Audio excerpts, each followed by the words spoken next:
தற்போதைய அண்மை செய்தியை பார்த்துக் கொண்டிருக்கிறோம். அதிமுக மாவட்ட செயலாளர்கள் கூட்டம் 9ஆம் தேதி நடைபெறும் என அறிவிக்கப்பட்டிருக்கிறது. இது தொடர்பான கூடுதல் விவரங்களோடு இணைகிறார் சிறப்பு செய்தியாளர் சுபாஷ். சுபாஷ், இந்த மாவட்ட செயலாளர்கள் கூட்டம் எந்த அளவுக்கு முக்கியத்துவம் வாய்ந்தது? சமீபத்தில் தான் எல்லா தொகுதியினுடைய உறுப்பினர்களையும் மிக குறிப்பாக நிர்வாகிகளையும் சந்தித்து பேசினார்கள். அந்த அடிப்படையில் இந்த கூட்டம் நடைபெறுகிறதா?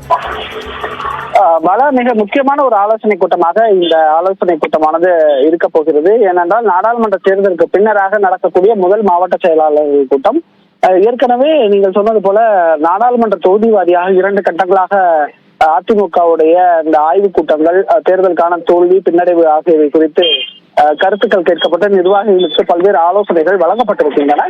அது மட்டும் இல்லாமல் இன்னும் 2 தொகுதிகளுக்கு மட்டும் ஆலோசனை ஆய்வுக் கூட்டமானது நடைபெற வேண்டும். ஒன்று புதுச்சேரி, மற்றொன்று கரூர் மாவட்ட செயலாளராக இருக்கும் முன்னாள் அமைச்சர் எம்.ஆர். விஜயபாஸ்கர் கண்டிஷனல் பெயில் இருக்கிறதுனால அந்த தொகுதிக்கு இன்னும் ஆய்வுக் கூட்டம் நடக்கல. அதே போல புதுச்சேரிக்கும் ஆய்வுக் கூட்டம் வந்து நடைபெற வேண்டியிருக்கு. ஏன்னா அங்க அங்க சட்டப்பேரவை அலுவலகங்கள்லாம் நடக்கிறதுனால நிர்வாகிகள் கலந்து கொள்ள முடியாத சூழ்நிலை இருப்பதால் மற்றொரு தேதியில அது மாற்றி அமைக்கப்படும் என்ற அறிவிப்பு வெளியாக இருந்தது. இந்த சூழ்நிலையில் மாவட்ட செயலாளர்களின் கூட்டமானது நடைபெற இருக்கிறது. இது மிக முக்கியமாக பார்க்க வேண்டியிருக்கிறது. ஏனால் அதிமுக அமைப்பு ரீதியாக 82 மாவட்ட செயலாளர்கள் பங்கேற்கிறார்கள். இந்த மாவட்ட செயலாளர்கள் மற்றும் தலைமை கழக செயலாளர்கள், அதாவது அதிமுகவுடைய மூத்த நிர்வாகிகளும் இதுல பங்கேற்க இருக்கிறாங்க.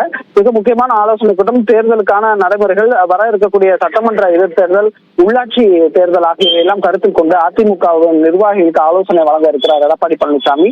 கூட்டணி வியூகம், அதே போல தேர்தல் களத்திற்கான வியூகம், அதிமுகவில் பிரிந்து சென்றவர்கள் இணைய வேண்டும் என்ற ஒரு குரல் ஓங்கி ஒலிக்கும் பொழுது இப்படி ஒரு ஆலோசனை கூட்டத்திற்கு எடப்பாடி பழனிசாமி அழைப்பு விடுத்திருக்கிறார் என்பதும் கவனிக்கப்படுகிறது. நன்றி சுபாஷ், விரிவான விவரங்களுக்கு.